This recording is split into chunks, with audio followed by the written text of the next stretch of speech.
našu božićnu zabavu. Ovim putem bi iskoristila priliku da podijelimo nekoliko vijesti. Što se tiče dobrih vijesti, ovih dana izbacujemo naš stari novi portal. Umjesto Helvetic Croat će se zvati Croatish CH, možda ste vidjeli baner ispred. Ostale dobre vijesti je da smo uspjeli organizirati ovaj party. Hvala svima koji su došli. Nadam se da ćete uplatiti svoje članarine i da ćete nam nešto donirati. Iskoristila bih priliku da zahvalim svim članovima upravnog odbora što su se ovako potrudili da smo sve ovo uspjeli izvesti.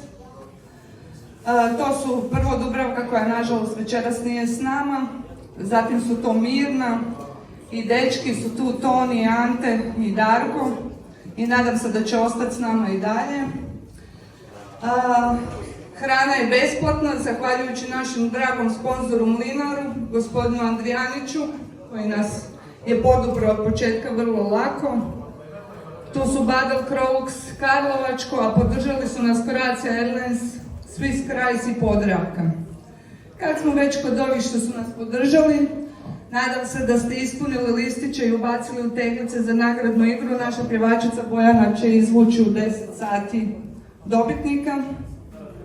I svi prije nego što idete, obratite se nekom od nas koji ima ovu oznaku, da dobijete jedan mali slatki dar zahvalnosti što ste došli na našu ovogodišnju zabavu. Nadam se da ćete uživati, malo se isplesati, da samo ne sjedimo. Hvala vam svima na pozornosti.